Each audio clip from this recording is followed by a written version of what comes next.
السلام عليكم ورحمة الله متابعيني الغاليين، أهلا وسهلا بيكم. ازيكم عاملين ايه؟ يا رب دايما بخير وفي أحسن حال. كل سنة وانتم طيبين بمناسبة السنة الجديدة وأول رجب.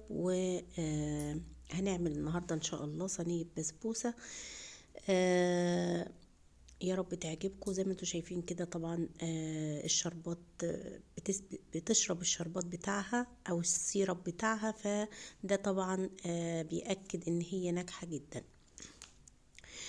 هنسمي الله ونصلي على سيدنا محمد ونقول عملنا ايه.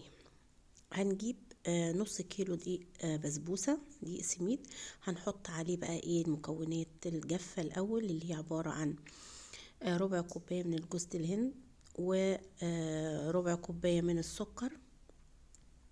طبعا سكر غامق عشان ده سكر التموين، يعني العادي المصري اللي الناس كلها بتستعمله، مش هيبان قوي في البسبوسة فهنستعمله. وهنحط بقى ايه نص معلقة كده او اقل من نص شوية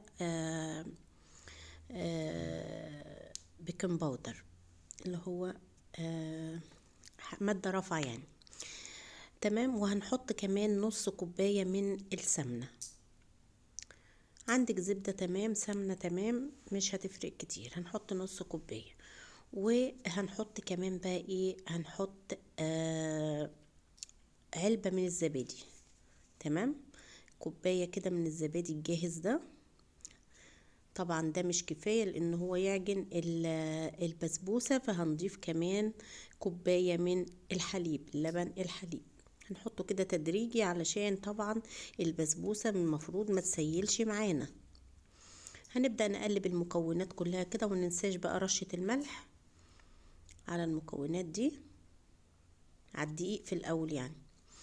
وهنبدأ نقلب بقى لحد ما الخليط كله كده يتجانس ويختلط مع بعضه بدون معجن، مجرد ان انا بس بقلب الخليط في بعضه كده بس.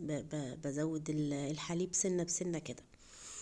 طبعا انا بعمل حليب مع زبادي. الزبادي مادة رافعة كده، بيخلي البسبوسة يعني مش بسبوسة زمان اللي هي بتبقى منفوخة شوية عن البسبوسة اللي بتبقى ناشفة كده ورقيقة. لا، هو انا حابة اعملها زي ما كنا بنعملها زمان.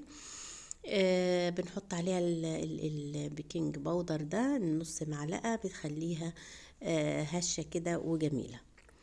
هنبدأ بقى الخليط كله عجناه كده مع بعض لحد ما تجانس. ننزله بقى في صينية اللي هي الصينية الوسطانية في الطقم المستطيل ده. وهنعملها نفردها، نكون دهنينها طبعا بالسمنة، وهنفردها كده في الصينية ونخبطها خبطتين لحد ما تبقى متساوية. وبعد كده ندخلها الفرن بقى على درجة حرارة عالية شوية عن 180، يعني حوالي 200 كده. وأول ما تحمر من فوق نفتح الشواية، تحمر من تحت قصدي، هنفتح الشواية عشان تحمر من فوق كمان. هنسقيها بقى بالشربات الخفيف، سيرب خفيف. كوباية كوباية سكر على كوباية وربع مية، ونسيبها كده ايه تغلي.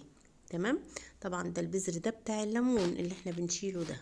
طبعا طول ما هي بتشرب انا بسقيها، هديها الكميه كلها. كوبايه السيرب مش كتير عليها، اللي هي كوبايه الميه على كوبايه كوبايه وربع ميه على كوبايه سكر. وبنسيبهم يغلوا كده لحد ما ياخدوا قوام خفيف قوي قوي كده، يعني مش لازج قوي. ونعصر بعدها الليمونه اول ما تغلي، ونحط الفانيليا ونطفي عليها، وناخده سخن كده زي ما هو، ونحطه على نسقي بيه البسبوسه وهي لسه خارجه من الفرن. هنقطع بقى البسبوسه كده زي ما انتوا شايفين، وهتشوفوها طبعا بتدوب كده وجميله جدا ومرمله وطعمها حلو قوي. تحسوا كده طعم مختلف عن البسبوسه اللي بتتعمل بدون زبادي، يعني لها طعم حلو كده. طعم الزبادي فيها بيخليها حلوه. طبعا الزبادي مادة رافعة مع البيكنج باودر، بتحسوا كده ان هي يعني عالية سنة، فبتحسوا كده ان هي جميلة قريبة جدا من الرواني. بنعملها بقى وتلاقوها دايبة، وهوريها لكم دلوقتي وهي بتتقطع وانا باكلها بالشوكة، جميلة جدا. هتعجبكم. وطريقة حلوة وبتفكرنا كده بصوا متماسكة وفي نفس الوقت دايبة، يعني تحسوا كده ان هي زي الرواني. بتعجبني قوي الطريقة دي. جربوها، ما بتبقاش شاربة، يعني مش ما تحسوش بس نسبة الشربات فيها كده بتجزع كده وبتضايق، لا بالعكس بتبقى جميلة جدا، سكرها مظبوط قوي.